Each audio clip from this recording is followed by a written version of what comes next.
added value to it. I'm super excited.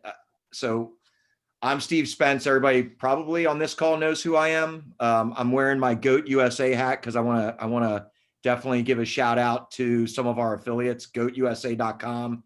If you are a member of Prevail, you get a 20% discount that I'll give you. Oh, sweet. Look at that. Who is that? Is that George? Yes. The kids love this. So if you're a non-club or rec program, it's $100 for the year. It's $10 a month. But obviously the number of discounts we have between GOAT USA and some other affiliates, if you go to prevail-sports.com, you scroll down to the bottom, you'll see a bunch of lacrosse stuff down there of discounts. Swag Slacks is another one. So those that are in the lacrosse world know Swag Slacks. These are some of my favorites. With the holiday season coming up, I've got my Santa Claus Swag Slacks ball. Same weight, same dimension as a lacrosse ball. So my son, I do tell this story, and this is true, but my son, when he was younger, 4 or 5 years old, we'd be outside throwing with the ball, and he'd get hit in the head and cry, like all 4 or 5 year olds do. And I ended up searching online, like a Google search, soft lacrosse balls or safe lacrosse balls, and I found this, and I've loved them ever since. So swagslacks.com, we got discounts there too. My name's Steve Spence. I'm one of the managing partners of Prevail. I know a lot of you on this call, which is great. Dr. Tim Herzog is here with his two awesome interns, Becca and Alex. I'm really excited. So something about Prevail that we started this program was there are a lot of virtual programs out there that are doing just lacrosse or just soccer, just football, whatever. And what we wanted to do at Prevail is provide a full complement of sports, health and wellness types of programs. Dr. Tim and I, Dr. Herzog and I went to college together, and him and I have been talking for months now, right, Tim? So yeah, I'm excited we're finally doing this. Finally really getting on and doing this. And Tim and his associates here, interns, are going to be doing a series of webinars where they're going to talk about, pretty much awesome mental performance workshops. So we want to have at Prevail a full complement. So we have mental performance workshops here presented by Reaching Ahead. We've got yoga, running, lacrosse, football, core. We're onboarding a nutritionist that's going to start doing cooking classes and nutrition classes soon. So if you think about it, everybody, for $100 for the entire year, the discounts alone on our website will help pay for that. But the amount of stuff you're getting live and everything's being recorded, $100 a year is nothing. And then on top of that, Tim, just so you know, TK, we have a special deal for club teams. So I've talked to Jack Gunther a little bit about it, but would love to get Sidewinders a part of it as well. But I'm done talking. I just want to fork it over here to the great minds of Reaching Ahead, and I'm going to let you ladies and Dr. Tim take over. Thank you. Thank you for that introduction. We're excited to be here as well. I think since we have a small group, something to keep in mind is you can utilize that chat box, maybe talking about some sports that you are representing today or have been involved with right now. Otherwise, we can unmute when we do ask specific questions related to the presentation. But what you can expect today is a little bit about our, or Dr. Tim's practice, and then we're going to talk about mental health and the mental performance kind of spectrum.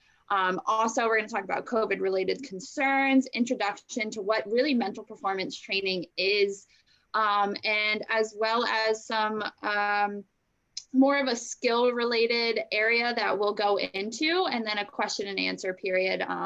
But again, if you have any questions during this presentation, Alex and I will be keeping an eye on it to respond and answer any in real time. So thanks again for the intro, and let's go ahead and get started. All right, and I think one by one we'll introduce ourselves here. So yeah, I'm Tim Herzog. I went to college with Steve and apparently with Tim Kelly way back when.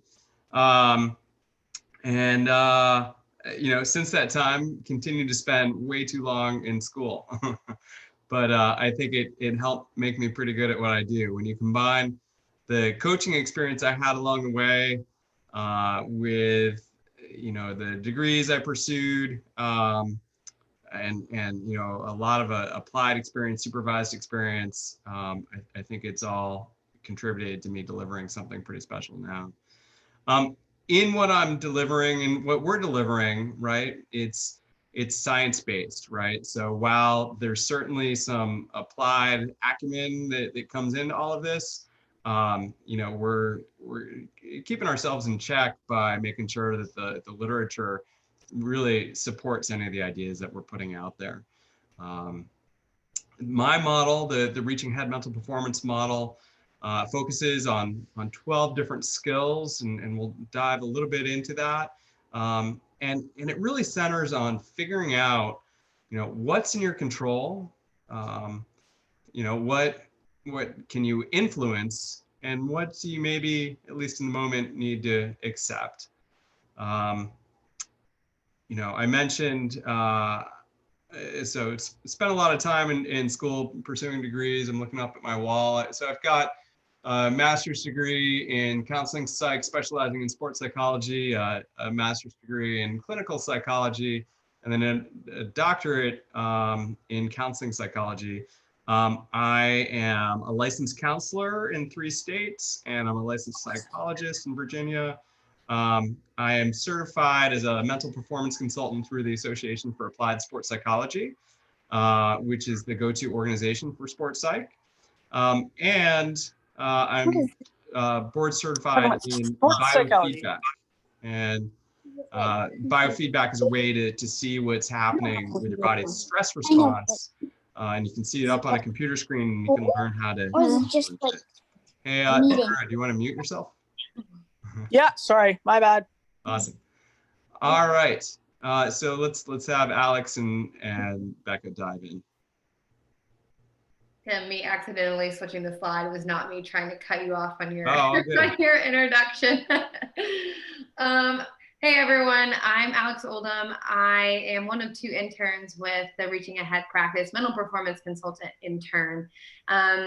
My background, I started with getting a bachelor's in psychology. I knew I wanted to work with people's minds, and I just didn't know what area.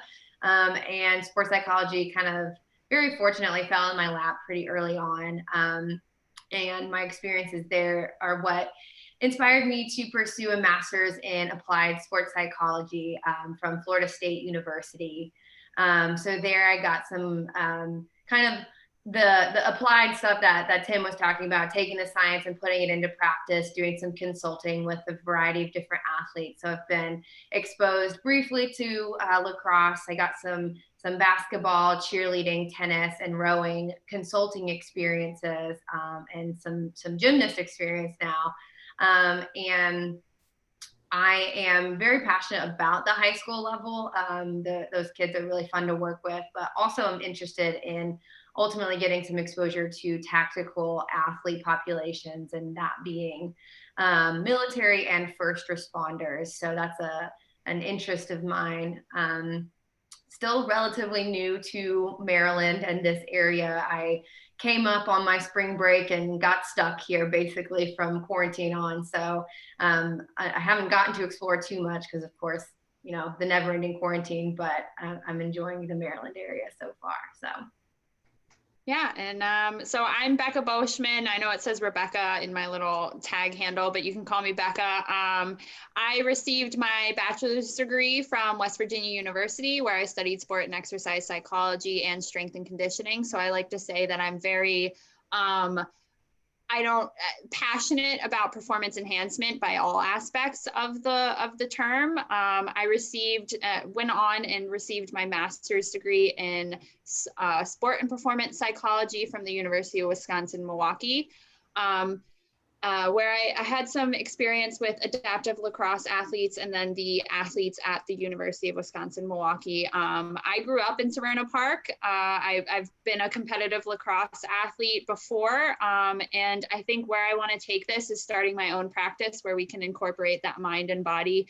So I've been very fortunate to learn, you know, the good and bad from starting your own practice from Dr. Herzog, and I've really appreciated it. So that's a little bit about me. Awesome. So I want to get things rolling by talking about kind of the continuum of services and competencies with what we're doing and what we're involved with. I'm going to click that. So, I started out my career, knowing that ultimately I wanted to get into sports psychology, but I started coaching at a really young age, coaching sailing, that is. And I was like 17 at the time, and pursued any kind of coaching education I could get. Pursued any kind of sports psychology training I could get, which at that point was pretty limited. But still, any book, any paper I could write on the topic, I was all about it. So the pinnacle of my coaching career, and I've continued to do a little bit here and there along the way. But the pinnacle was probably, when I was relatively fresh out of college, and I was head coach at Boston College. And there we got 5th place at a national championship. We had 4 All-Americans on the roster, which is, more than BC had ever seen up till that point. And I felt really good about starting a legacy. That said, I had just completed my master's, like these guys, in counseling and sports psychology, except my degree was a little bit different than theirs, in that it did have that counseling psychology component. These guys come from sports science backgrounds. And so let's go ahead and click that. So, they are really well equipped to address mental skills, right? So for instance, goal setting, energy management, mindful attention, mental imagery, and so on. And we'll dive into some specific skills as we go here. So they're really well equipped for that stuff. That's part of what I got in my training in the beginning. So I had some counseling training, and just after I'd done that degree, that's actually when I was head coach at BC. And, I was told it was a half-time position. I should have known better, right? Because to coach at that level, it's more like 88 plus hours a week. And so, like I said, we made some pretty cool things happen, but I also realized along the way that, I needed to know more, to really hang a shingle, start a consultancy, to start ultimately a private practice, because I became increasingly interested in doing clinical work, not just kind of more surface level mental skills, but being able to dive in there deep with people when something was wrong. I decided to keep going with my training. And so, that's where I did a master's in clinical psychology, and actually most of a doctorate before I went and finished another doctorate in a different program. I think I figured out at one point in my last grad program that I'd spent, I don't know, at one point I was calling myself a super senior because it was my 24th year of schooling. I think ultimately it was something like 26. But that said, that training set me up to be able to do deeper work with people. I mean, one of my first training experiences, I really dove into the deep end. Thank goodness that I had top-notch supervision, but I was working with survivors of torture and trauma, and whether it's working with people on acute traumas, whether it's figuring out attachment stuff, anxiety that is maybe beyond your everyday performance anxiety, that's the realm of psychotherapy. And then counseling, you can see that there's some overlaps there, right? Like counseling tends to be pretty direct. It's pretty here and now. Some of the emphasis on coping skills are really right in line with mental performance skills. And so you can see there's all these overlaps, right? In doing psychotherapy or counseling, sometimes it's very skills oriented. It's the stuff that Alex and Becca focus on all the time.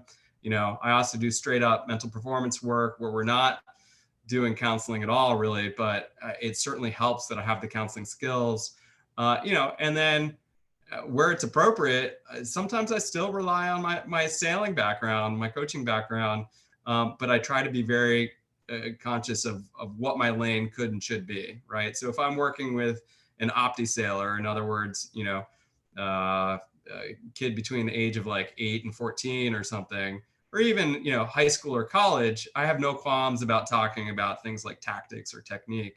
But when I'm working with my Olympians, I zip it when we're talking about that stuff because they know more than I do at this point. But I help them in other ways. So that's a little bit more about my background, and I think it kind of spells out nicely what the different roles are with regards to sports psychology. To be a sports psychologist, one needs to be a licensed psychologist. And, to be a mental performance coach, the credential that people aspire towards and what Alex and Becca are working towards is the certified mental performance consultant that I mentioned before. Okay. So let's start by asking what, during this time of COVID where you've missed some opportunities, obviously none of this has gone as anybody would have planned. I'm curious, what has been some of the experience that you guys have had or that you've seen in your kids? What emotions has all of this triggered for you as maybe you've been stuck doing stuff you didn't plan on doing or not being able to do stuff you wanted to do? And you can go ahead and take yourself off mute or use the chat box.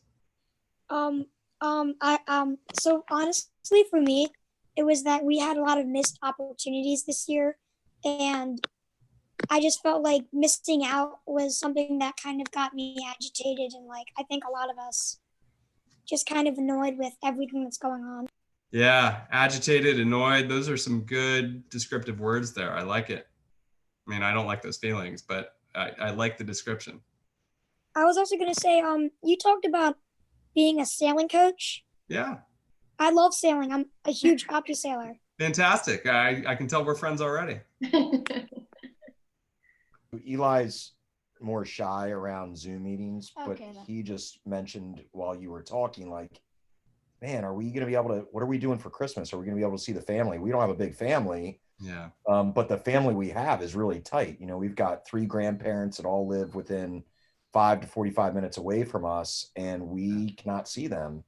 And it's tough not only on Eli and Dia, his sister, but obviously myself, as well as my parents, our parents. And my wife's mother just passed away, and there's no kind of ceremony that we can have right now because of COVID. So sad would be the emotion over at our house sometimes. Yeah, that's a word that kept popping in my head. That sounds sad on several counts, Steve. Anybody else want to share? Tara in the chat says kids missed having a physical outlet and a team companionship, and hard to motivate with no event to work toward. Yeah. That camaraderie is missing. And yeah, it's nice to have some outcome goals to chase after. And one thing we're going to talk about towards the end of the presentation is, what kind of substitutes can we pull off, even if it's not ideal? Mm-hmm. Yeah, so let's go ahead and click. Hey, Coach, Tim. Yeah. Bill Foreman, I think it's probably Jake that's on there. He's one of my players. He just said, I just miss being with a team. Yeah. Right. Because we have, our team in the summer, basically we didn't fold, but we kind of did. And it just ended up, some kids went to other teams to play with them, and we lost some players on our team because we didn't go to tournaments in the summer. So it was just tough for the whole team. Yeah. And all of this stuff that we're talking about, these personal connections that we have with people, along with the rest of it, right? This is important stuff to our mental health. Let's go ahead and click, Alex. So there can be a range of emotions that people can experience during this time. And there is no one right set of emotions, right? But all of this stuff is normal and natural, and it's something to pay attention to. One way I sometimes describe it, it's kind of like if your ankle is sore you know, that's something to pay attention to before you go and break your ankle. Well, likewise, when you're experiencing sadness or anger or hopelessness or anxiety, you know, any of these kinds of emotions, you know, that's something to pay attention to as well. And to make sure that we're using our good coping skills, just like we would go and tape that ankle, so that we don't take something that's bad and make it even worse by not paying attention to it. I heard a piece on NPR recently. Katie Hogue, who was a senior women's lacrosse player at UNC, and I think, you know, her team was favored to go win nationals. You know, they weren't able to go have a national championship. And, you know, her quote really stood out to me. She said, "We wanted to be angry at a specific person or anything, but we knew there was nothing to be angry about. Like, this was completely out of our control. We have to do our part." And I thought that was really poignant. Let's go ahead and click.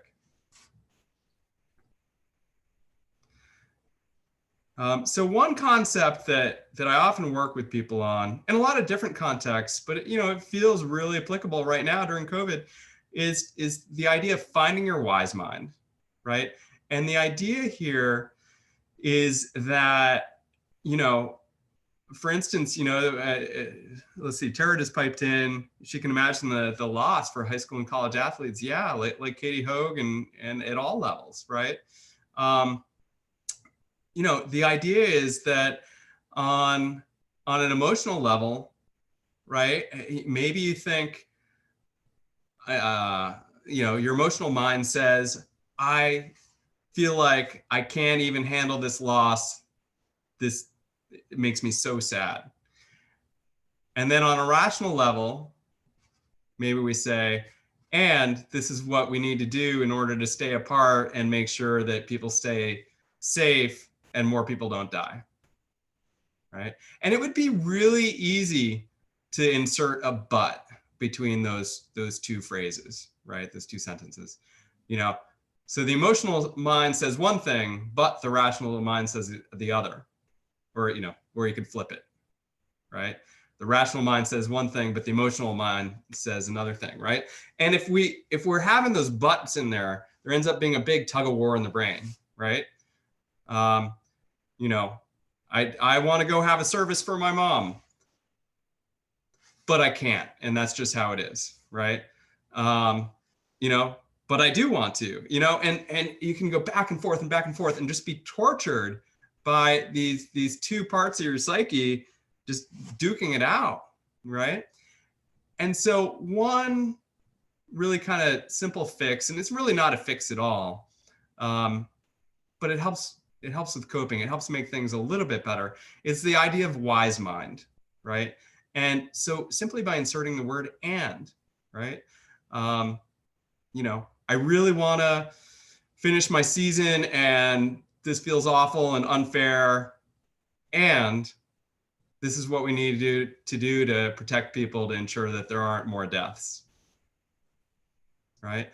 And by making space for the emotional mind and the rational mind, finding that intersection, the wise mind, we can experience a little bit more peace, you know? So let's keep rolling. You know, along those lines, it's really important to know your why, right? To know what you value, what motivates you. We'll be talking about that a little bit later on. Another concept that I think is really important too is controlling the controllables, right? You know, we might not be able to control whether or not we're able to play with our buddies. However, as we work on our skills, we can still be in contact with our buddies, you know? And it's really easy to focus on the uncontrollables, you know? But I'm not able to be with my buddies and I want to be with them, you know? But I want to play in a game this weekend, you know? And if we focus on those uncontrollables, right? Let's go ahead and click there, Alex. You know, we run out of bandwidth. If all our bandwidth is getting soaked up with what's out of our control, you know, I'm not able to see my buddies. I'm not able to play games. I'm not able to do this. You know, all the things that we're not able to do, right? And it's natural for your brain to go there some, right? But if we keep focusing on all those things that are out of our control, right, then we run out of bandwidth for the more important stuff, or I should say the more controllable stuff, right? We run out of bandwidth for, well, I can take this time to maybe focus on my stick handling. I can take this time to focus on shooting. You know, I can take this time to whatever it may be, right? Like if we start listing out the controllables and making a point of focusing on that, right, we open up a whole lot more bandwidth for what's actually in our control, and good things are likely to stem from that. Okay, let's keep rolling. Another thing that we can do during this time is to seek the kind of support that we need or want, right?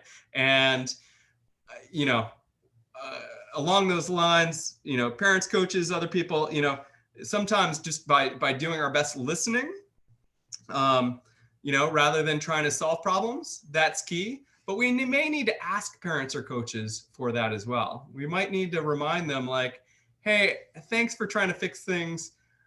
I need somebody to listen right now, you know, and that's fair. When people are struggling, it's important to err on the side of caution, right? So it's one thing to have the blues.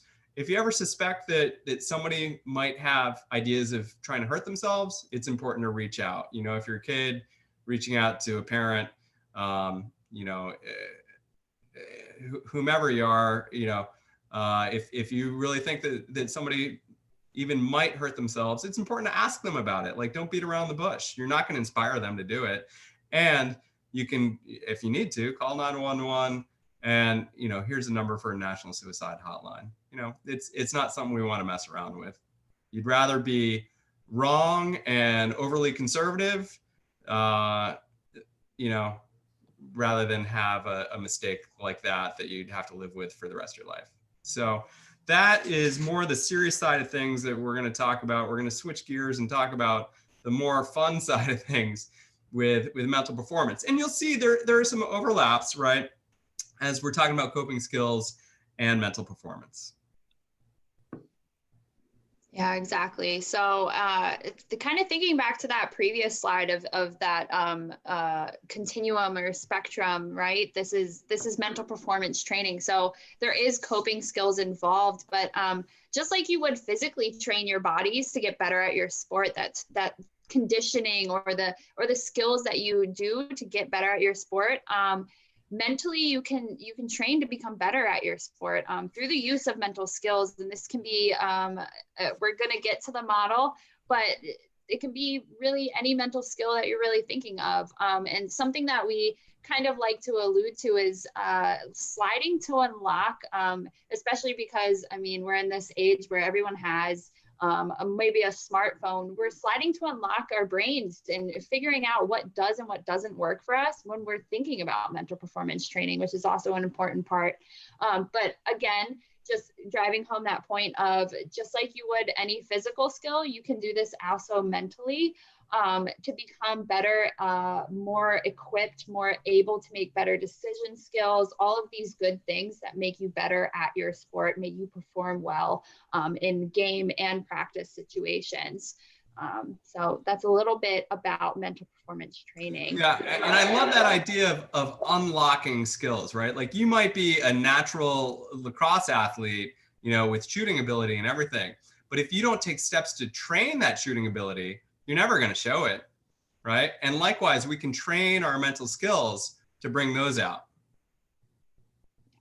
Exactly. I think that's important to recognize and know. So speaking to that, here's some people who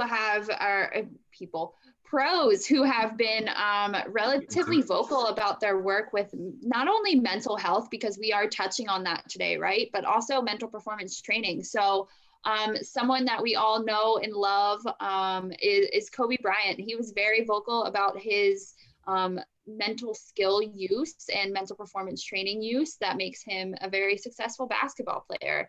We have baseball players like Evan Longoria, who attributes his success and even making it to the major leagues from mental performance training. He's been very, very vocal about it.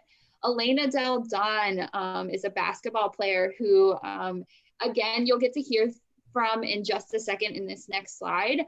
But she speaks a lot about not only mental performance, but mental health, which is, again, thinking back to that slide that Dr. Tim mentioned. Goalie Chad Johnson, just to mention, I mean, we want to round it off with all the sports. Goalie Chad Johnson has also been very vocal about his mental performance training use to get to the NHL level. And then finally, Lindsey Vonn, she's an American alpine racer who has been very successful in the Olympics, also contributes a lot of her success to not only mental health, but also mental performance training. Yeah, like Becca just mentioned, we're going to hear briefly from Elena Del Don, a couple other athletes about experiences with seeking help from a sports psychologist. So listen to this short clip and think about the things that she speaks to that are relevant experiences, things that you've either tried before or experienced. And we'll talk a little bit after. At that point, I realized that I had to work on my mind as much as my body. You feed your body, you feed your mind. I think that's something that like really goes unnoticed in the sports world. It's like, how do you deal with all the naysayers and all that? That's like fine. Okay, I don't go on Twitter for a little. I ignore the trolls. But it's like, what's going on in here? That's huge. Like, That's huge. Because there's nobody who talks to you in a day more than yourself.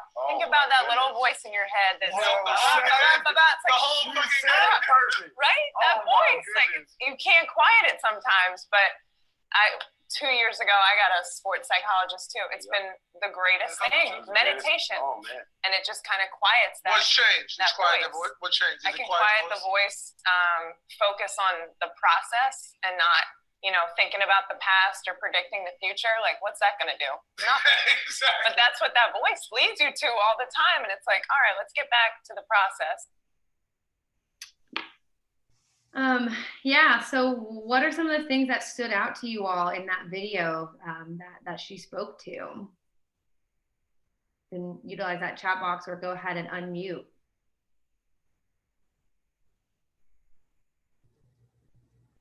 That voice is like, I'm a 6th grade lacrosse coach, and I can see it in their eyes, when they do something wrong or they feel like they did something wrong, and they might have not even done anything wrong, but they just get so upset, and it can affect their performance either, for the next 5 minutes of the game or the next entire game.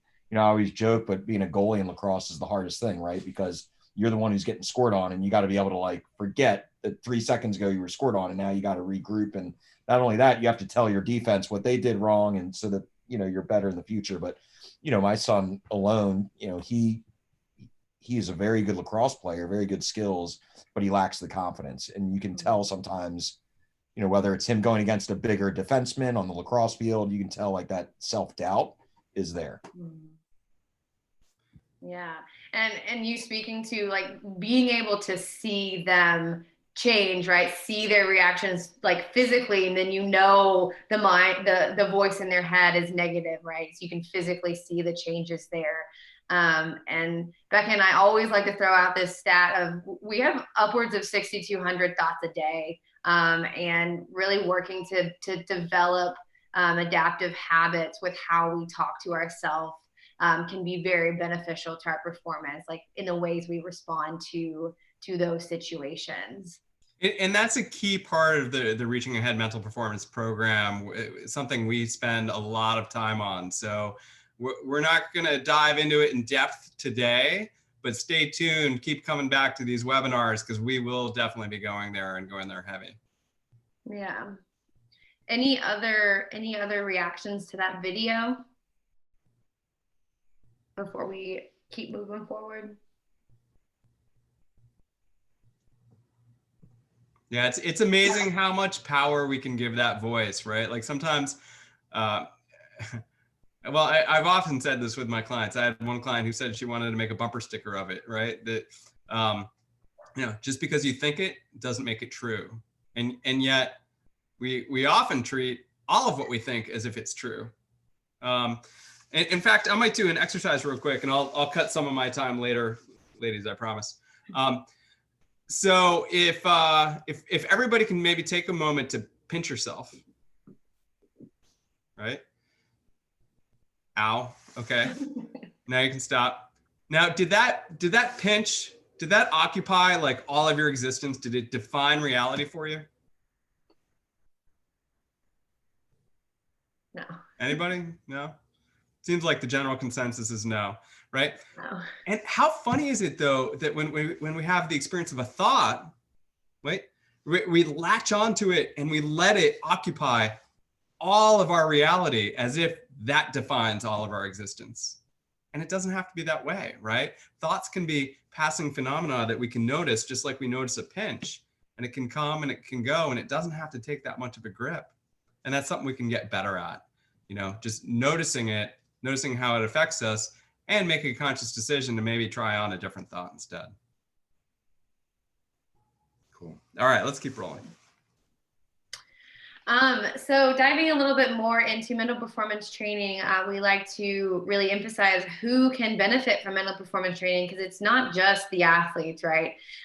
Yes, they do benefit from learning these mental skills or performance. The goal is either to restore performance that's been lost for one reason or another, or enhance it, right, to new highs. So athletes themselves, but injured athletes, right? Those coping with the injury process, losing a season, just like we, you know, a lot of us lost seasons and portions of those opportunities, right, from COVID, missed opportunities from injury, but also athletic trainers and those who are working really closely with the athletes as they recover to help them cope with the process. ATs can not only perform better in their job, they can also relay the information to athletes.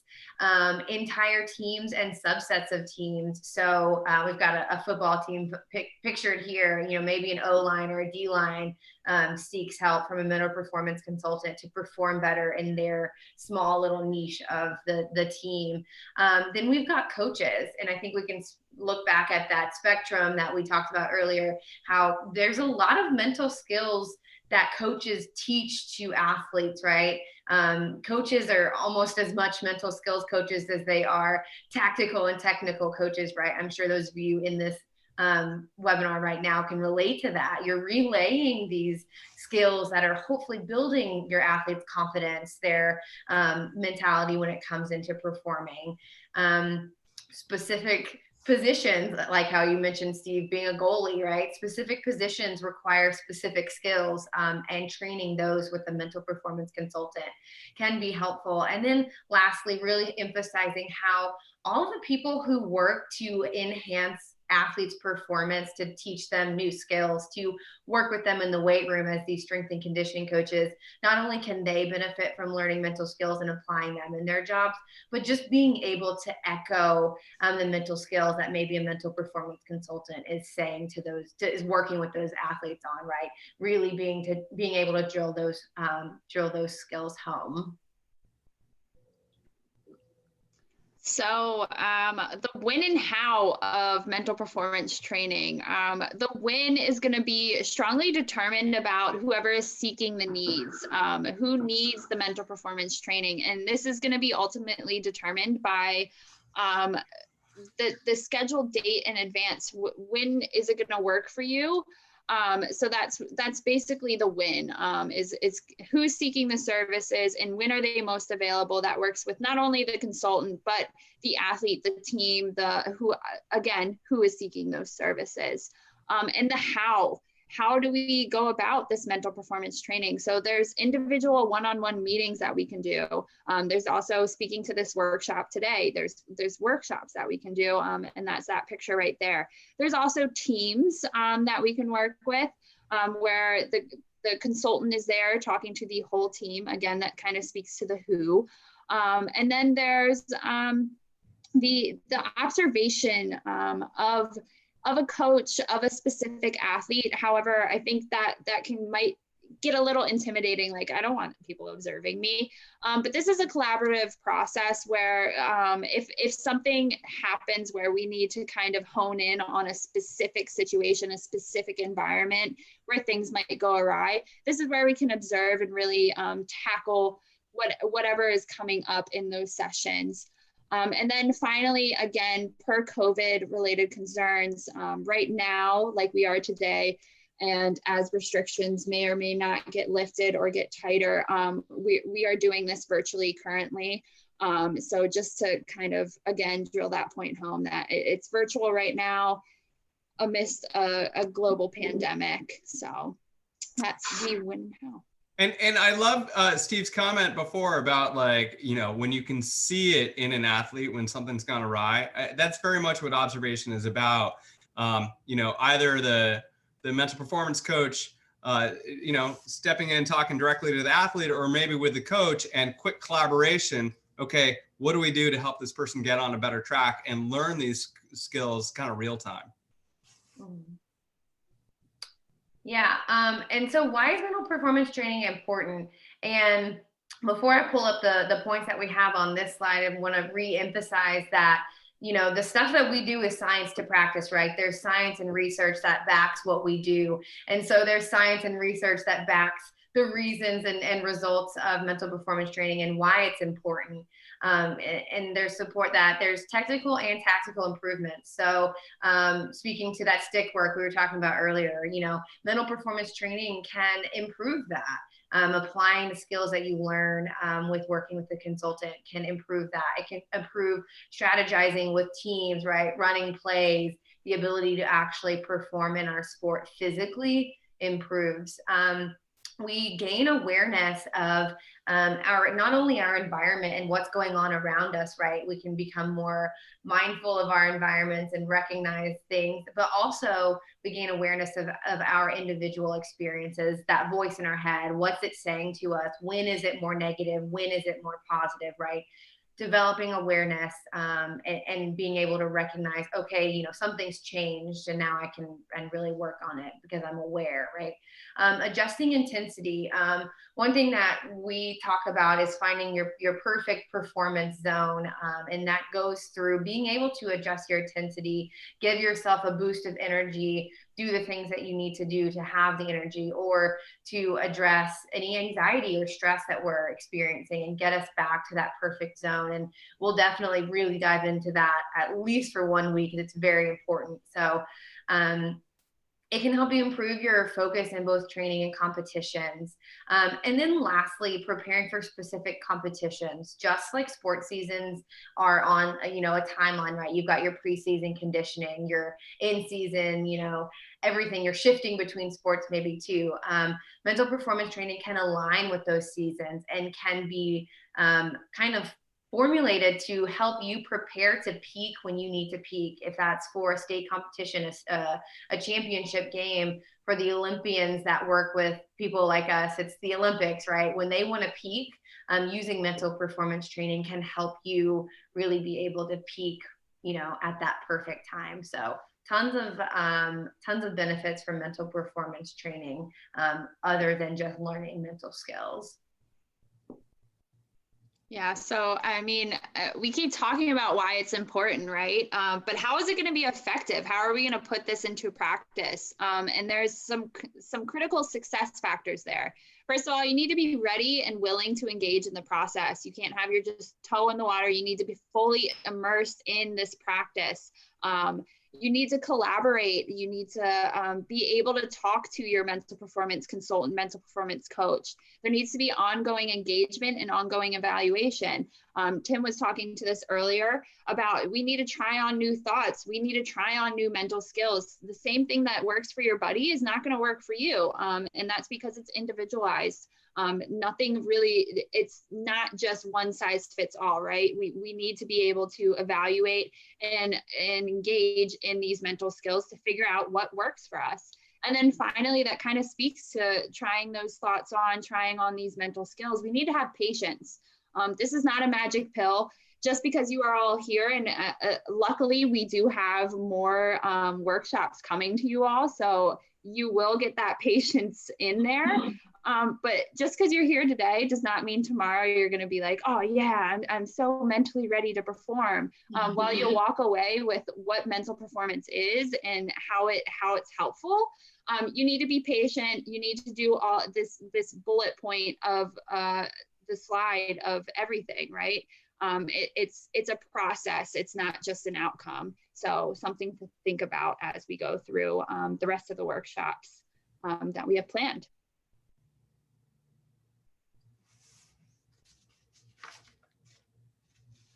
All right, so let's go ahead and click. You know, when we're talking about human experience, when we're talking about performance, we might want to be in control of all of this. Let's click. Sorry. Gonna work on our animation here. Right? We might want to be in control of what we do, you know, how we think, our moods, you know, the feelings in our bodies, right? But when it comes down to it, really the only thing that we truly have control over is what we do, right? You know, and these skills of the model fit into that. And I'm not going to dive into depth on these skills since I used my time elsewhere, but I'm happy to entertain questions on any of them at the end here. You know, when it comes to how we think, you know, like if I say to you guys right now, don't think about pink elephants, right? You're probably thinking about pink elephants. Or if I say, you know, don't think about missing, then you're probably thinking about that, right? So while we might not have control over our first thought, right, we certainly have influence over the thoughts that happen from there. And so I'm often working with people on these skills, right? We mentioned self-talk habits, also, you know, mental imagery, what you're seeing in your mind's eye, and mindful attention, right? Bringing your attention to where you want it, more on command out of routine. And then, you know, the experiences in our bodies, you know, we can influence that via these skills. And then finally, you know, with moods, you know, we're going to experience positive moods, negative moods, you know, frustration, anger, you know, how often, you know, the kids in the group, how often have your well-meaning parents or coaches said things like, don't be frustrated or don't be anxious, right? And then how did you feel? Yeah, I see some head nods. How did you feel? Probably that much more frustrated or anxious, right? Exactly. So I'm often working with people on actually being mindful of and accepting how they feel, with the idea that it can come and it can go and it doesn't have to take as much of a grip. And we can use a lot of these skills along the way to help influence that in a positive direction. I'm curious, from this list of skills, again, we're going to dive into more depth in future seminars, but anything stand out to people that is something that maybe in particular they want to work on, or something that's been helpful to them?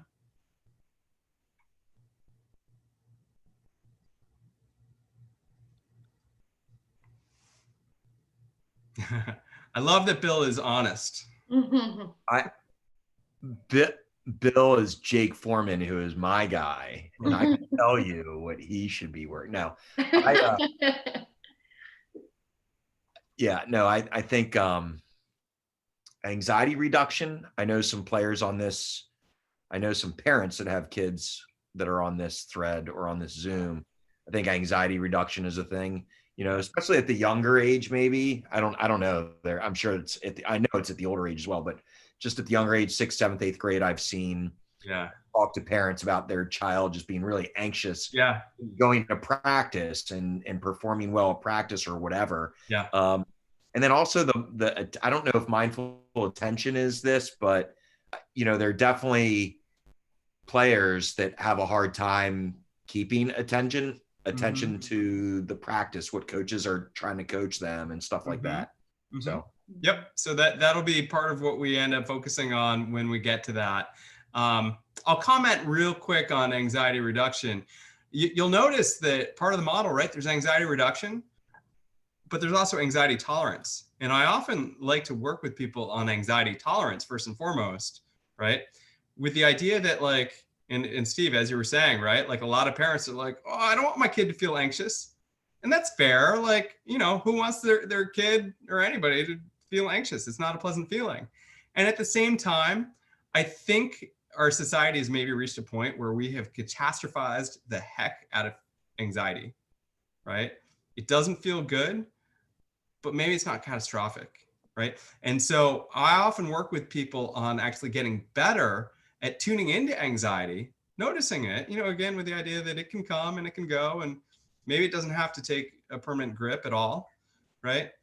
But when we catastrophize it, it actually takes a bigger grip. When we jump too fast to anxiety reduction, right, then we might get temporary escape, you know, and we get the anxiety's gone, right? But then as soon as it rears its ugly head again, even just a little bit, it's like, no, not the anxiety, right? And you know, so we can get better at tolerating it in the first place. And with that, there's some natural anxiety reduction that can occur with that.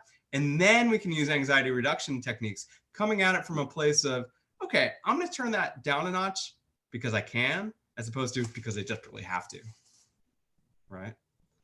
All right, cool. So that's just kind of a sneak preview of some of what we're in store for down the road. Let's keep going. As you move on, it makes me wonder if Paul Schiavone on this call, he wasn't so anxious when St. Mary's Lacrosse College played Marymount where he played. Maybe he would have scored more goals and beaten us one of his 4 years. I'm not sure. Gotta love the smack talking. All right. Since we don't have, or I think it would be more helpful for us to take this rest of the time to do this activity that Alex, Tim, and I have planned. And then obviously, again, questions as they pop up and at the end of this presentation, please do ask, because that's why we're here, right? But speaking to what Dr. Tim just talked about, those controlling the controllables, we keep mentioning this. He mentioned in his, in our, I guess, but his model that we use is the control aspect of what we do. And what we have control over is our behaviors. And essentially, what is your why? So the values that you have, and that can help direct your behaviors towards increased performance. So I think first opening it up to what is your why? Why do you perform in sports in general? And why do you, maybe if it's a specific sport like lacrosse or soccer, why those sports? I think that's where we kind of want to head first, and then we'll get more deep into it.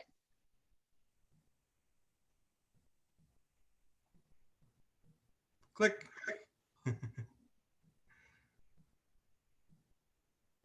Come on, Nick Clooney and everybody else. I know you can answer this stuff.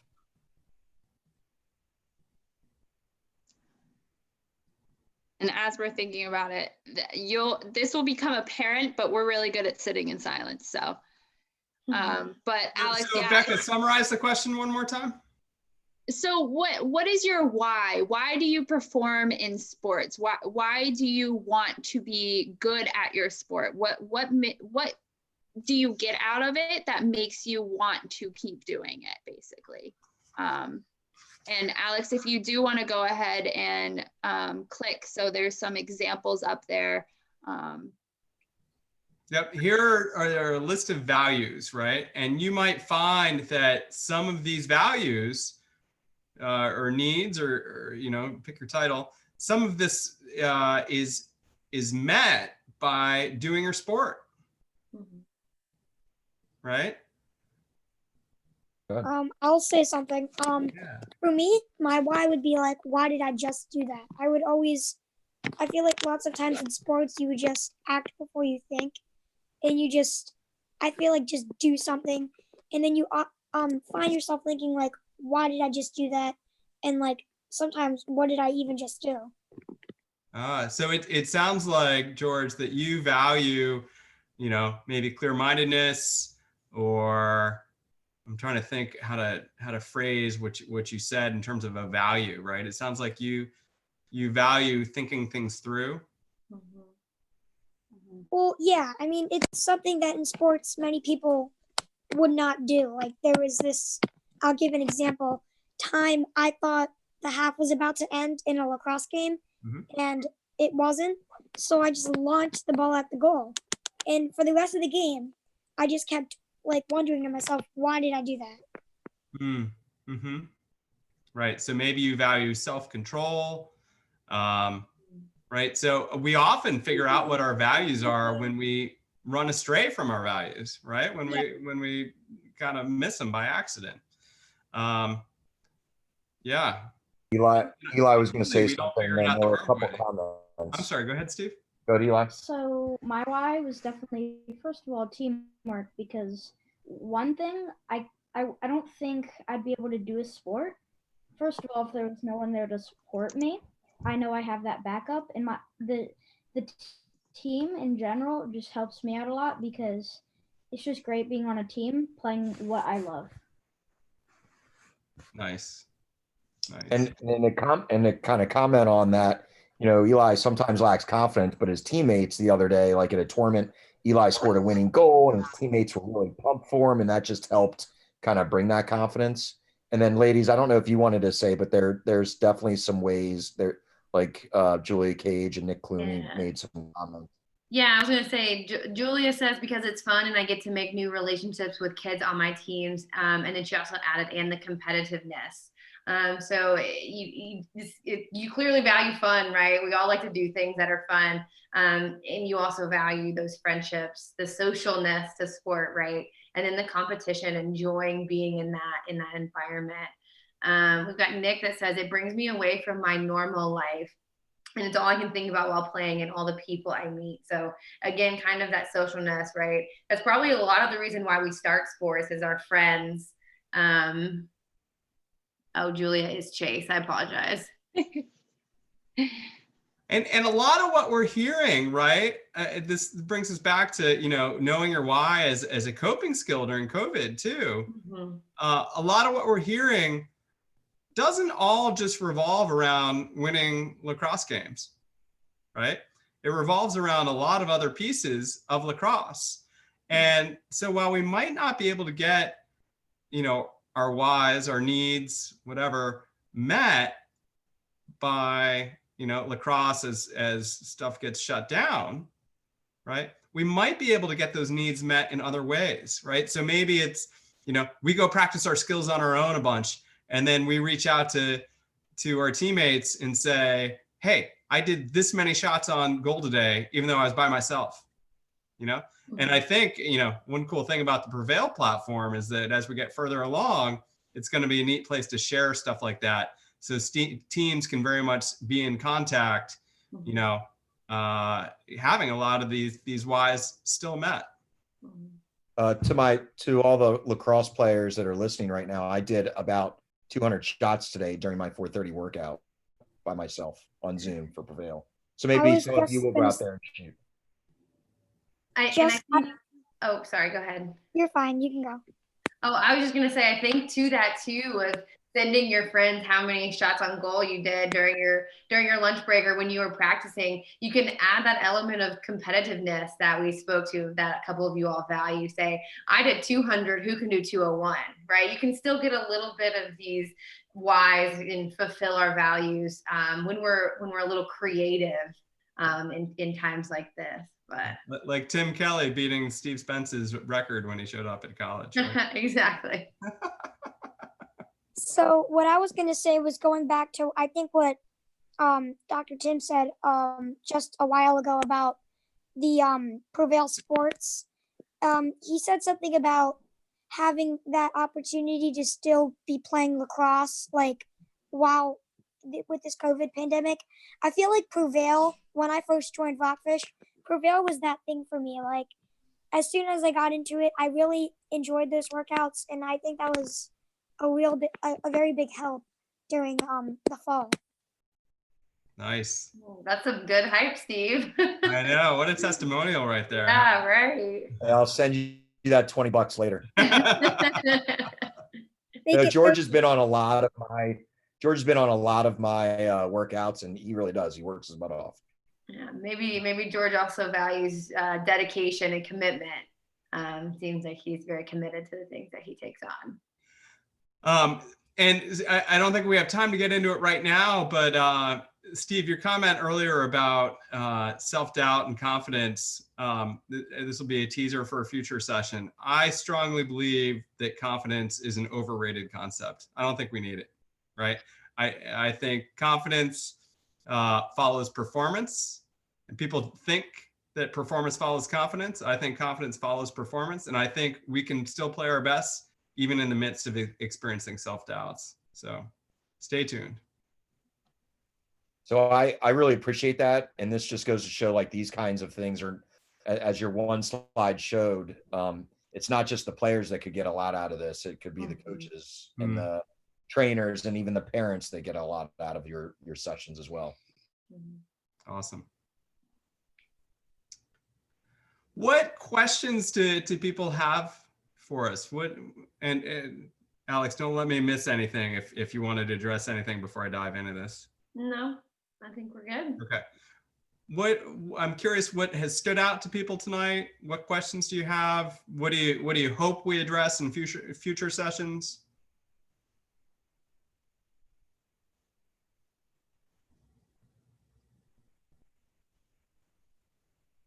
Bueller. Oh, we got a chat. Let's see. Sorry, Tim Kelly, did you say something? I think you were muted. No, I didn't say anything. I was typing a question. I could just say it, I guess. Sure. So I was curious about resources. I think this is all really good. I've gotten a lot out of just this short conversation, but books, other resources to get some background knowledge, I think would be helpful. You guys have any recommendations? So we're going to keep doing this first and third Thursday of every month. So encourage you to keep tuning in. We can chat with Steve about whether or not Prevail yet has the capability where we could put some worksheets up on the site, and maybe we could start a book list. I think that'll also go on the site. Yeah, I mean, I could. I'm sure we could list book after book. I'm not sure even where to start. Mm-hmm.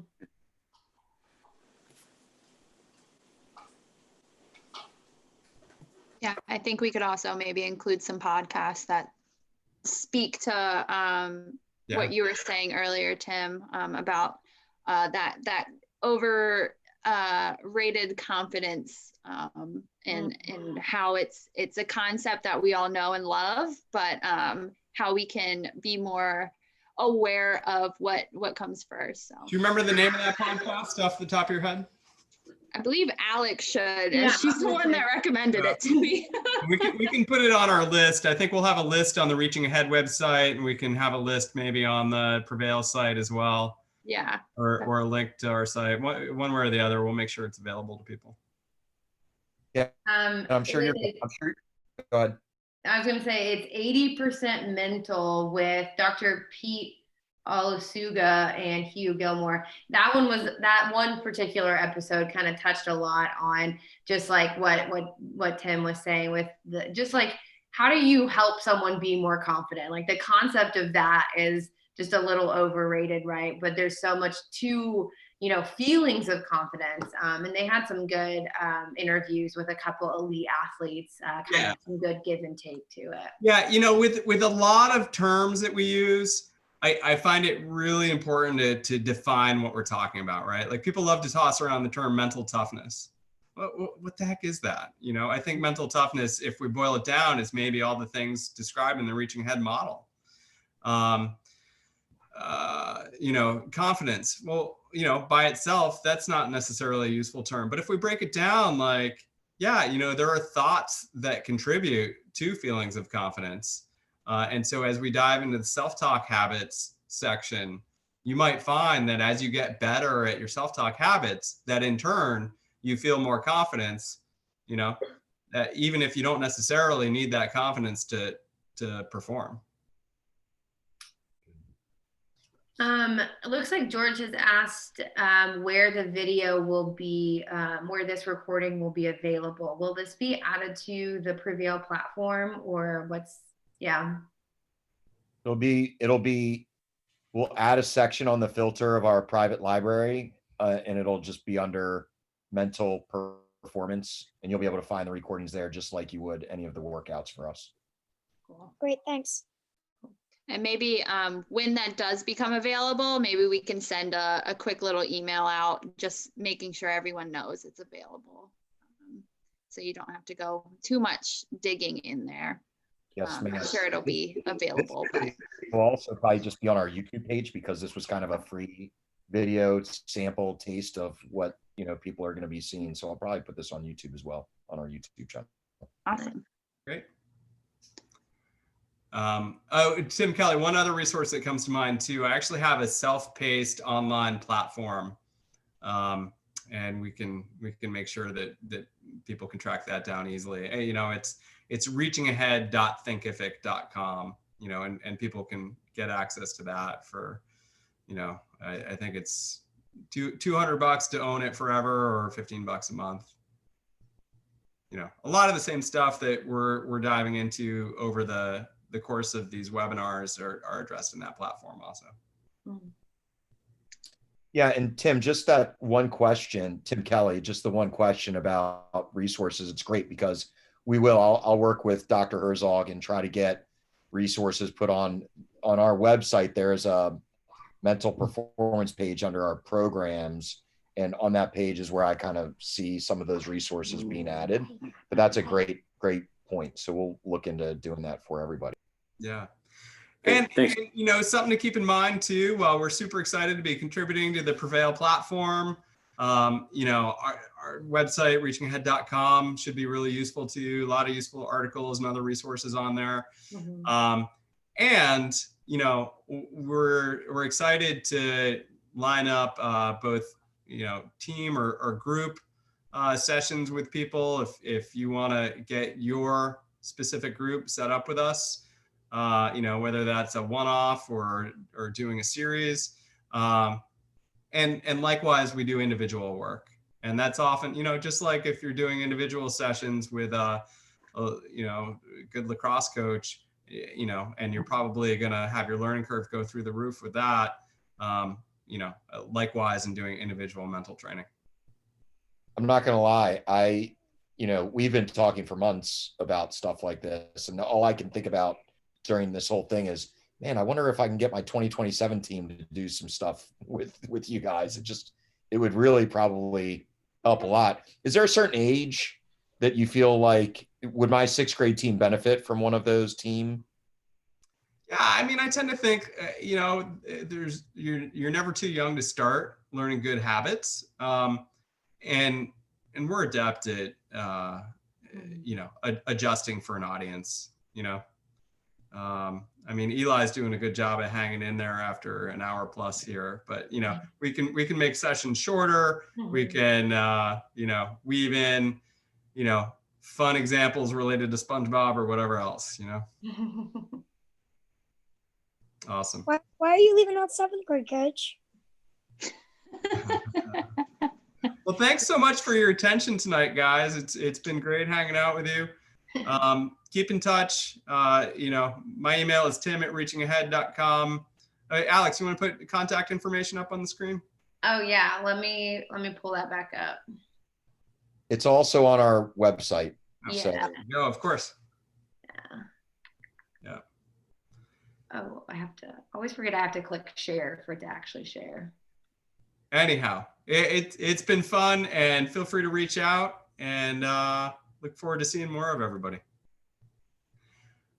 We will be back at it with Prevail in just 2 weeks. So week after Thanksgiving, that Thursday, we'll see you again. Thanks Thank you. everybody. See ya. Thank you, guys. Everybody, take care. See ya.